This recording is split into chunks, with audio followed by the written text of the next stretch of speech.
दोस्तों अगर आप यूपीएससी में सीसेट से कुछ इस तरीके से डरते हैं तो आपका सारा डर खत्म हो जाएगा। और वो किस तरीके से होगा आइए देखते हैं। जैसे कि 2023 में यूपीएससी सीसेट का जो क्वेश्चन पूछा गया था रीडिंग कॉम्प्रिहेंशन का, वो देखिए किस तरीके से था। तो क्वेश्चन में क्या पूछा गया है कि मोस्ट प्रैग्मेटिक रैशनल आपको निकालना है कि जो भी चीजें देखने को मिल रही है, जो भी पैसेज में मेंशन था, वो किस तरीके से हम हैंडल करेंगे बिना पैसेज को पढ़े। तो आप देखेंगे कि सबसे ज्यादा नेशनल प्रैग्मेटिक लीगल चीजें जो है वो एकदम हॉलिस्टिक आंसर आपको देखने को मिल रहा है। सारे पॉइंट्स उसमें मेंशन किए गए हैं। जबकि अगर आप दूसरे ऑप्शंस को देखेंगे तो शुड बी रिड्यूस, ये बहुत एक्सट्रीम्स है, तो इसको अवॉइड किया जा सकता है। और यहाँ पे ऑल का मेंशन है जो कि एक और एक्सट्रीम वर्ड हो जाता है। तो आप ये देखेंगे कि सारा गेम कीवर्ड्स का है, तो इस पे किस तरीके से खेलना है और कैसे ये कम टाइम के अंदर अपने आंसर तक पहुंचे, वो कैसे करना है, वो सारी चीज हम डिस्कस करेंगे। तो हम इस सेशन में जो चीज डिस्कस करेंगे, सीसेट को 10 मिनट के अंदर पूरा डिकोड करेंगे। और उसमें जो हमारा अप्रोच रहेगा वो नाइकीज अप्रोच रहेगा। आप जानते हैं कि नाइकी बहुत ही बड़ा जूतों का ब्रांड है, तो उसका जो मार्केटिंग स्ट्रेटेजी, उसका जो सक्सेस स्ट्रेटेजी है, वो कहीं ना कहीं हम सीसेट में अप्लाई करने की कोशिश करेंगे और देखेंगे कि हमारे लिए कितना इफेक्टिव साबित होता है। मतलब यूजुअली प्रॉब्लम इस तरीके से आती है, हमारा जीएस हो जाता है लेकिन सीसेट नहीं हो रहा है, उसमें दिक्कत आ जाती है। मतलब बेसिक जो 66 उस तरीके मार्क्स हमको चाहिए रहते हैं, सीसेट के अंदर यही गेन नहीं होते हैं, ये मार्क्स गेन नहीं होते, क्वालिफाइंग नहीं होते, तो उस वजह से जो जीएस के मार्क्स होते हैं उसकी वैल्यू नहीं रहती है, उस तरीके से आपका सिलेक्शन नहीं होता और मेंस का कॉल नहीं आता। तो ये हर्डल, ये बैरियर सीसेट उस तरीके से ना रहे, उसी के बारे में हम डिस्कस करेंगे। जैसे देखिए, सबसे पहला मतलब हम 3 पहलू डिस्कस करने वाले नाइकीज अप्रोच के। उसमें पहला पहलू है कि नाइकी का आपने टैगलाइन सुना होगा, just do it. Just do it approach में कुछ इस तरीके से उनका माइंडसेट कुछ इस तरीके से आपको सीसेट में अडॉप्ट करना है कि जब आप पेपर में रहेंगे तो एक कॉन्फिडेंस और कंसिस्टेंसी रहनी चाहिए।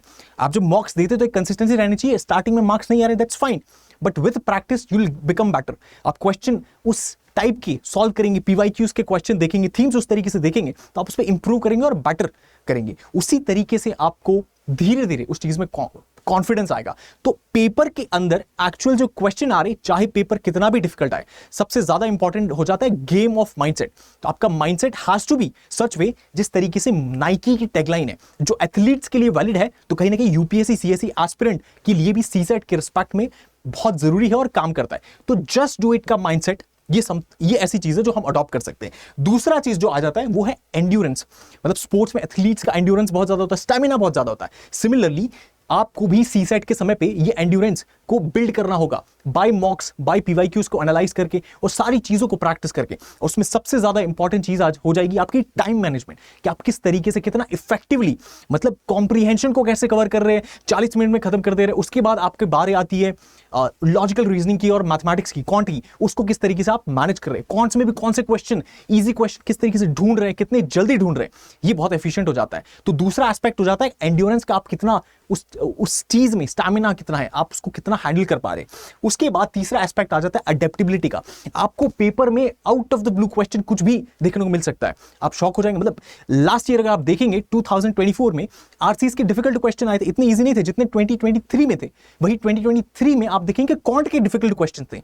तो ये हर साल बदलता रहता है और बहुत अनप्रेडिक्टेबल है, ये आपके हाथ में नहीं है। लेकिन जो चीज आपके हाथ में है, जब भी पेपर एग्जाम में आएगा तब आपको अडेप्ट करना है, आपको फ्लेक्सिबल होना है कि जिस भी तरीके से, अगर आप देखेंगे क्वांट के क्वेश्चन इजी आ रहे तो वहां पे जाइए, वहां पे शिफ्ट कीजिए, वहां पे क्वेश्चन को हैंडल कीजिए। तो पहले पूरे पेपर को स्किम करना है और उस तरीके से ये अप्रोच अडॉप्ट करना है। तो ये जो नाइकी के रिस्पेक्ट में हम देखते हैं कि इनका अडेप्टेबिलिटी है, उनका मार्केटिंग स्ट्रेटेजी इतना बहुत ही विशाल है और बहुत ही प्रोडक्टिव है और इफेक्टिव है उनके लिए। Similar things when we adopt for CSE and specifically for CSAT, it does magic. उस तरीके से आप अडॉप्ट करेंगे तो बहुत हेल्प करेगा। उसी के साथ आप देखिए कि सीसेट पे क्या क्वेश्चन किस तरीके से रहे। पैसेज आ रहा है, लॉजिकल रीजनिंग और क्वांट है, 3 कैटेगरीज में है। अब सबसे पहले आप देखिए कि हमारे पास 80 क्वेश्चन है, 80 क्वेश्चन हमारे पास है और हमारे पास 120 मिनट में 2 घंटे में हम उसको सॉल्व करना है। अब इसको कैसे करेंगे? पैसेज के 27 क्वेश्चन ऑन एवरेज आप देखेंगे 5-6 साल से इस तरीके से क्वेश्चन आ रहे हैं और आपको नेट, अगर आपको 66 मार्क्स चाहिए तो आपको नेट कहीं ना कहीं 27 क्वेश्चन ही तो सॉल्व करने हैं। लेकिन ये सारे सही हो ये भी गारंटी नहीं है, तो उस वजह से दूसरे जो है उसको डिस्काउंट नहीं कर सकते, उसको भी अटेम्प्ट करना बहुत इंपॉर्टेंट है। 27 इसके हो गए, लॉजिकल रीजनिंग के 18 क्वेश्चन हो गए।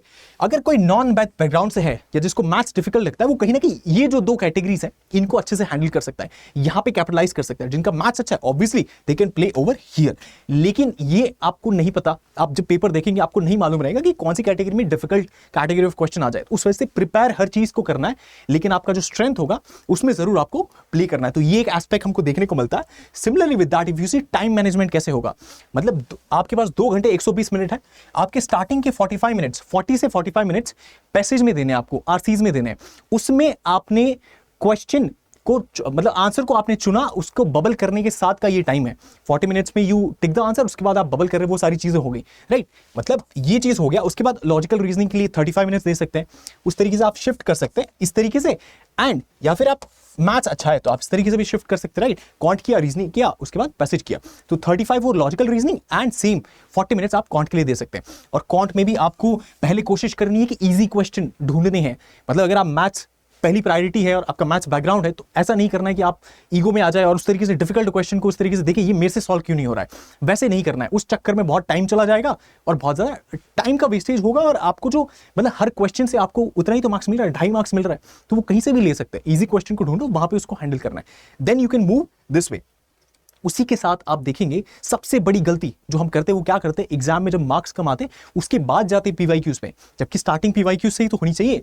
यही तो फ्रेमवर्क देंगे हमें कि किस तरीके से क्या क्वेश्चन है, क्या थीम्स उनकी है। तो पीवाईक्यू से हमको थीम पता चलती है, उस थीम के बेसिस पे हम मॉक्स लगाते हैं, फिर उसमें मार्क्स देखते हैं किस तरीके से स्कोर किस तरीके से आ रहा है। कोई पर्टिकुलर थीम है जहां पे मार्क्स नहीं आ रहे तो वहां कोशिश करते हैं कि और कॉन्सेप्ट्स को अच्छे से समझे, उसको डेवलप करें, वो सारी चीजें करते हैं। तो इस तरीके से चीजें फ्लो होनी चाहिए। अब पीवाईक्यू सोच रहे होंगे कहां से कहां तक करें, 2014 से 2024 के बीच के पीवाईक्यूज उठाकर आप सॉल्व कर सकते हैं। लेकिन जो ये वाला रेंज होगा ना 2014 से 2018 के आसपास का, वहां पे यू विल फाइंड कि इजी नेचर ऑफ क्वेश्चन है, जबकि इसके बाद थोड़ा डिफिकल्टी बढ़ा है 2019 से देखेंगे तो दोनों कैटेगरी ऑफ क्वेश्चन आपको मिल जाएंगे, बहुत इजी क्वेश्चन भी मिल जाएंगे, बहुत डिफिकल्ट भी मिल जाएंगे। तो उसकी वजह से आपका एक बेटर तरीके से सीसेट का प्रिपरेशन इंश्योर हो जाएगा, और एक्चुअल जो 2025 का प्रीलिम्स होने वाला है उसमें बहुत इससे हेल्प मिलेगी। तो पीवाईक्यूज को इस तरीके से सॉल्व करना है। उसी के साथ में आप देखेंगे कि कौन से फेवरेट थीम्स है यूपीएससी के जिस पे क्वेश्चन आते हैं, और हमें उससे प्रिपेयर करके जाना बहुत इंपॉर्टेंट है। उसे छोड़ दिया तो बहुत बड़ी दिक्कत हो सकती है, एग्जाम में ब्लंडर हो सकता है।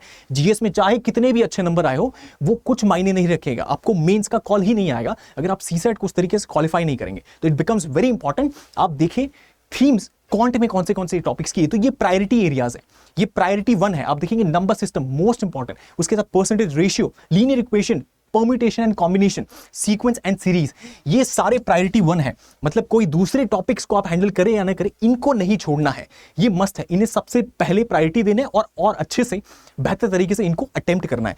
Similarly you will see priority 2 वाले क्वेश्चन, जब आप उसको इंश्योर कर ले फिर आप इन पे आएंगे, क्योंकि ये इसके हिसाब से डिजाइन किए गए हैं कि क्वेश्चन कितने आ रहे हैं और किस तरीके से आप उसको अच्छे से हैंडल कर पाएंगे, इजी है और क्वेश्चन किस तरीके से आ रहे हैं, उसके हिसाब से प्रायोरिटी 1 आपको करना है।